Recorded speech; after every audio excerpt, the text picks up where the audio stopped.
Hello বন্ধুরা, আমি দীপক দাস। আজকে আমি আপনাদের সর্দি এবং কাশির বিভিন্ন কারণ ও প্রতিরোধ সম্পর্কে আলোচনা করব। আশা করি আপনাদের ভালো লাগবে, আপনারা পাশে থাকুন। আজকে আমি সর্দি কাশির বিভিন্ন কারণ এবং তার প্রতিকার সম্পর্কে জানাবো। প্রথমেই বলবো, সর্দি কাশি এমন একটি রোগ যেটা ভাইরাস বাহিত, অনেক সময় ব্যাকটেরিয়া বাহিত হতে পারে। কাশির মাধ্যমে শ্বাস প্রশ্বাসের গতিপথে বিভিন্ন কণা, ধূলিকণা, বিভিন্ন জীবাণু, উত্তেজক পদার্থগুলোকে বের করে দেওয়ার চেষ্টা করা হয়।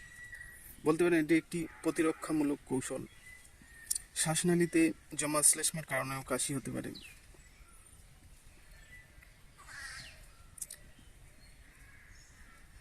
কাশির ফলে অনিদ্রা, ফুসফুসে জ্বালা, মাথা ব্যথা, বমি, প্রস্রাবে সমস্যা ইত্যাদি নানা ধরনের সমস্যা হতে পারে।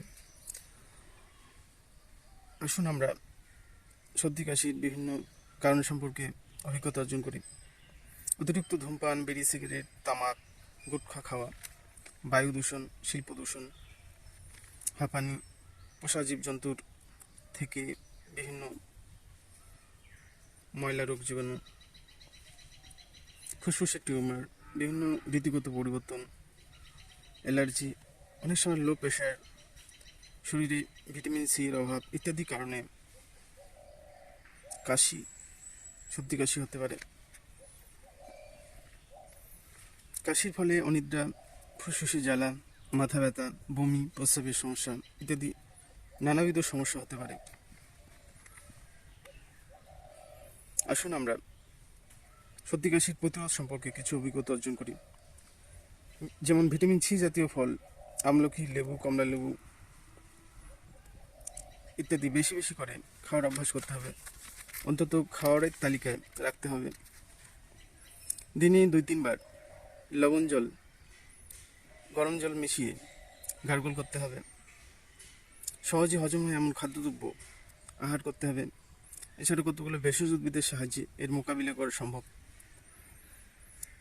যেমন রামতুলসী, বচ, আদা, গোলমরিচ, কালো জিরে, যষ্টি মধু, বাসক পাতা।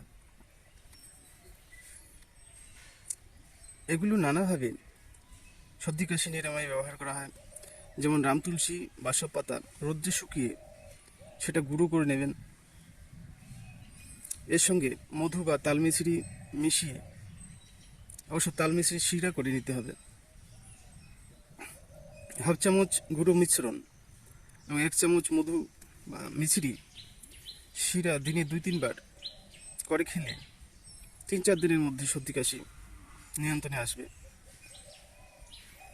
এছাড়া অ্যালার্জিজনিত কারণে সর্দি কাশি হলে বচ, কালো জিরে, গোলমরিচ, যষ্টি মধু একসঙ্গে মিশিয়ে আদার সঙ্গে চা করে খান।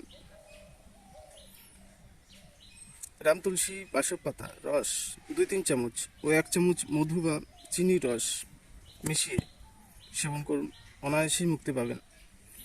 বাচ্চাদের 1/2 চামচ রস ও 1 চামচ মধু মিশিয়ে দিনে 2 থেকে